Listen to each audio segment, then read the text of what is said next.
On va surtout au Sénégal. On était quelquefois au Mali, mais maintenant c'est trop pour des problèmes de sécurité, on n'y va plus. Au Niger, au Burkina Faso. Mais sporadiquement, et maintenant la situation sécuritaire nous empêche d'y aller en gros, surtout sur le terrain. Laurent, il était plus souvent que moi avant. Ouais, disons qu'avant 2012, on pouvait y aller régulièrement. Donc moi, je suis allé assez fréquemment au Mali, oui, c'est sûr, et puis dans d'autres pays, faire du terrain, rencontrer des gens. Et maintenant, on travaille surtout avec nos partenaires en fait, de ces pays-là, qui eux peuvent encore se déplacer dans pas mal d'endroits.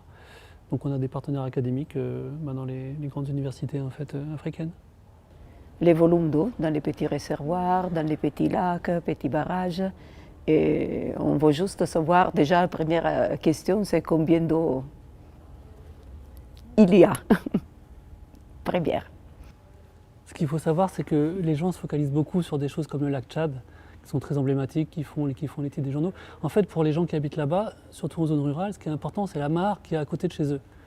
Et en fait, quand on compte tous ces mares, tous ces lacs, tous ces réservoirs, il y en a des dizaines de milliers, peut-être même des centaines de milliers, on ne les connaît pas en fait. On ne sait pas combien d'eau il y a dedans, on ne sait pas comment ils fonctionnent, on ne sait pas s'ils ont grandi, s'ils ont diminué, s'il y en a de plus en plus. Donc c'est ça un petit peu les questions qui nous intéressent. C'est ces eaux de surface, qu'est-ce qu'on peut savoir grâce à SWOT. Disons qu'on avait des sites de terrain qu'on connaît un peu par cœur, oui.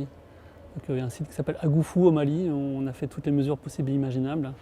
Donc forcément cette mare-là, elle nous tient à cœur, oui, c'est sûr. Mais l'idée de SWOT, c'est vraiment de pouvoir regarder partout et d'avoir une vision à l'échelle d'un continent de tous les lacs et tous les réservoirs et toutes les mares. C'est ça vraiment qui est la nouveauté en fait.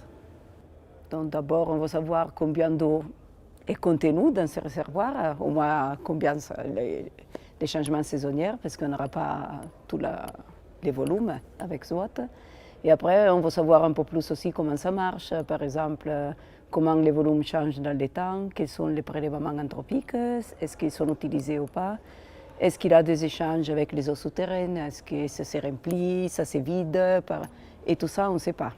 On sait sur quelques petits lacs qu'on suivait avant, mais à l'échelle régionale, on ne sait pas du tout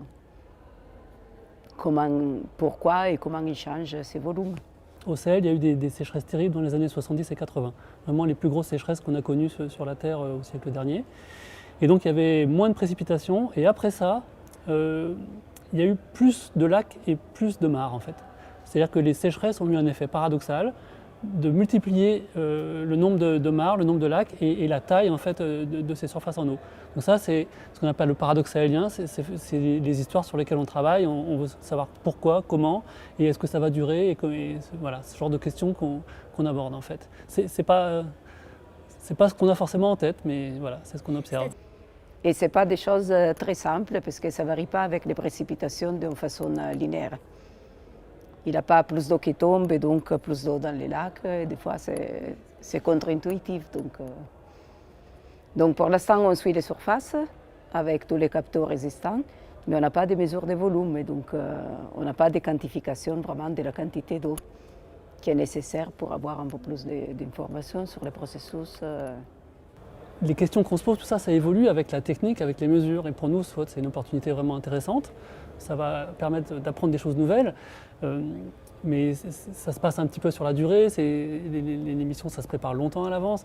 Donc à part peut-être la veille du lancement ou des moments comme ça, il ne va pas y avoir un stress ou une personnalisation vraiment de cet objet-là pour nous. Ça fait partie de notre quotidien de travail, on attend des choses de cette mission, mais voilà. Après on a envie de découvrir les premières données, ça c'est clair. La première donnée SWOT, on l'attend. C'est vrai qu'on a fait des simulations, ça fait longtemps que... Donc oui, ça oui.